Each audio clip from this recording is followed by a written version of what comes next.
MK Hubballi ಗ್ರಾಮದಿಂದ ಪಾರಿಶ್ವಾಡ್ ಹೋಗುವ ರಸ್ತೆ ಇಲ್ಲಿ ನೂರಾರು ಗುಂಡಿಗಳು ತಗ್ಗುಗಳು ಬಿದ್ದಿದ್ದು ಇಲ್ಲಿ ಗಾಡಿಗಳು ವಾಹನಗಳು ಇಲ್ಲಿ ಸಿಲುಕುತ ಸಂಭವ ಇರುತ್ತದೆ. ಇದರಿಂದ ಜನರಿಗೆ ಭಾಳ ತೊಂದರೆ ಆಗ್ತಾ ಇದೆ. ಆಸ್ಪತ್ರೆಗೆ ಹೋಗುವ ಜನರಿಗೆ ತುಂಬ ಕಠಿಣ ಆಗಿದೆ. ಹಾಗೂ ಇಲ್ಲಿ ಅಧಿಕಾರಿಗಳು ಹಾಗೂ ಜನಪ್ರತಿನಿಧಿಗಳು ಯಾರೂ ಈ ಕಡೆ ಗಮನ ಹರಿಸ್ತಾ ಇಲ್ಲ. ಈಗ ಮೊನ್ನೆ ಹೋದ ವರ್ಷನೇ ಇದು ರೋಡ್ ಮಾಡಿದ್ರು, ಇಲ್ಲಿವರೆಗೆ ಯಾವುದೇ ಒಳ್ಳೆಯ ರೀತಿಯಿಂದ ಇಲ್ಲಿ ಕೆಲಸ ಮಾಡಿಲ್ಲ ಅಂತ ಕಾಣ್ತಾ ಇದೆ. ಇದರ ಬಗ್ಗೆ ನಾವು ಉಗ್ರ ಹೋರಾಟ ಮಾಡಬೇಕಾಗ್ತದೆ. ಈಗಿಂದೀಗಲೇ ಈ ರೋಡನ್ನು ಒಳ್ಳೆಯ ರೀತಿಯಿಂದ ಮಾಡಿಕೊಡಬೇಕು, ಜನರಿಗೆ ಉಪಯೋಗ ಆಗಬೇಕಂತ ನಾನು ಕೇಳ್ಕೊಳ್ತೇನೆ. ಇಲ್ಲದಿದ್ದರೆ ಮೇಲೆ ಬೆಳಗಾವಿ ಜಿಲ್ಲೆ DC ಆಫೀಸ್ ಅವರ ಕಚೇರಿ ಮುಂದೆ ನಾವು ಧರಣಿ ಕುಂಡ್ರಾಗುವುದು. ತಿಳಿರಿ. ನಾನು ರಾಜು ಖಾತೆದಾರ್, ಗಡಿನಾಡು ಹಿತರಕ್ಷಣಾ ವೇದಿಕೆ ತಾಲೂಕಾಧ್ಯಕ್ಷ. ಗಡಿನಾಡು ಹಿತರಕ್ಷಣಾ ವೇದಿಕೆ ತಾಲೂಕಾಧ್ಯಕ್ಷರು ಖಾನಾಪುರ. ಏನು ಇವತ್ತಿನ ದಿವಸ ಇಲ್ಲಿ ಕಿತ್ತೂರು ತಾಲೂಕಿನ ಎಂಕೆ ಹುಬ್ಬಳ್ಳಿ ಪಟ್ಟಣ ಪಂಚಾಯಿತಿಯಿಂದ ಎಂಕೆ ಹುಬ್ಬಳ್ಳಿ ಟು ಪಾರಿಶ್ವಾಡ್ ಮುಖ್ಯ ರಸ್ತೆ ಏನು ಖಾನಾಪುರಕ್ಕೆ ಸಂಪರ್ಕವಾಗಿದೆ, ಇದು ಗೋವಾ ರಸ್ತೆ. ಇಲ್ಲಿ ಪ್ರತಿ ವರ್ಷವೂ ಇದೇ ರೀತಿಯಿಂದ ರೈತರು ಗೋಳಾಡೋದು ಮತ್ತು ಸಾರ್ವಜನಿಕರು ಪರದಾಡುವಂಥ ಪರಿಸ್ಥಿತಿ ಇಲ್ಲಿ ನೋಡ್ಬೋದು ನೀವು. ಇಲ್ಲಿ ಎಷ್ಟೋ ಜನ ಬೈಕ್ ಸವಾರರು ಕೂಡ ಇಲ್ಲಿ ಹಿಡಿ ಶಾಪ ಹಾಕತ್ತಾರ.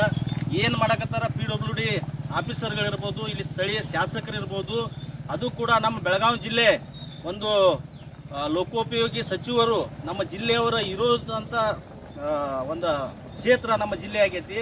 ಅಂಥದ್ರಲ್ಲೂ ಇಲ್ಲಿ ಪರಿಸ್ಥಿತಿ ನೋಡಿದ್ರೆ ಒಂದು ಆಂಬುಲೆನ್ಸ್ ದಾಟುವಂಥ ಪರಿಸ್ಥಿತಿ ಇಲ್ಲ, ಒಂದು ಬೈಕ್ ದಾಟುವಂಥ ಪರಿಸ್ಥಿತಿ ಇಲ್ಲ. ಇಷ್ಟಾದರೂ ಕೂಡ PWD ಇಲಾಖೆಯವರು ಕಣ್ಮುಚ್ಚಿ ಕುಳಿತಿದ್ದಾರೆ. ಇದು ಪ್ರತಿ ವರ್ಷವೂ ಸುದ್ದಿ ಆಗುತ್ತೆ, ಸಾರ್ವಜನಿಕ ಆಕ್ರೋಶ ಆಗುತ್ತೆ. ಏನೋ ಅಲ್ಪ ಸ್ವಲ್ಪ ಒಂದು ಪ್ಯಾಚ್ ವರ್ಕ್ ಮಾಡುವಂಥ ಒಂದು ಕೆಲಸ ಮಾಡ್ತಾರೆ. ಮತ್ತು ಅದೇ ರೀತಿಯಿಂದ ಯಥಾಸ್ಥಿತಿ ಇದು ಈ 3-4 ಕಿಲೋಮೀಟರ್ ಇದೇ ರೀತಿಯಿಂದ ನಡೀತಾ ಇದೆ.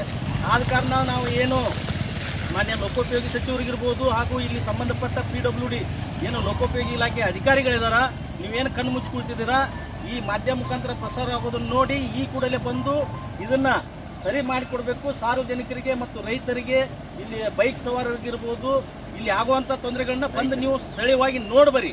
ಯಾಕಂದ್ರೆ ಇಲ್ಲಿ ನಮ್ಮ ಕಣ್ಣು ಎದುರುಗಡೆ ಸುಮಾರು ಬೈಕ್ ಸವಾರರು ಇಲ್ಲಿ ಈ ಥರಲ್ಲಿ ಬಿದ್ದರು. ಅಂದರೆ ಒಂದು ಪ್ರಾಣಿ ಹಾನಿಯಾಗುವಂಥ ಒಂದು ಸಂಭವ ಆಗತೈತಿ. ಇದಕ್ಕೆ ಏನೋ ಯಾರಿಗೆ ಪ್ರಾಣ ಹಾನಿ ಆದರೂ ಕೂಡ ನೇರವಾಗಿ PWD ಇಲಾಖೆ ಅಧಿಕಾರಿಗಳ ಮುಖ್ಯ ಕಾರಣ ಅಂತ ಹೇಳ್ತೇವೆ ಮತ್ತು ಸ್ಥಳೀಯ ಶಾಸಕರು ಇದಕ್ಕೆ ಮುಖ್ಯ ಕಾರಣ ಅಂತ ಹೇಳ್ತೇವೆ. ಈ ಕೂಡಲೇ ಎಚ್ಚೆತ್ತುಕೊಂಡು ಇದನ್ನು ಸರಿಪಡಿಸಿಕೊಡ್ಬೇಕಂತೇಳಿ ನಾವು ಆಗ್ರಹ ಮಾಡ್ತಾ ಇದ್ವಿ. ನಾವೇನಾದರೂ ಒಂದು ವಾರದಲ್ಲಿ ಇದನ್ನು ಸರಿ ಮಾಡದೆ ಹೋದಲ್ಲಿ ನಮ್ಮ ಸಂಘಟನೆ ಮುಖಾಂತರ ಉಗ್ರವಾದಂಥ ಹೋರಾಟ ಮಾಡ್ತೇವೆ ಅಂತ ಹೇಳ್ತೀನಿ. ರಾಜಶೇಖರ್ ಇಂಡಲ್ಗಿ, DSS ಜಿಲ್ಲಾ ಪ್ರಧಾನ ಕಾರ್ಯದರ್ಶಿ, ಬೆಳಗಾವಿ.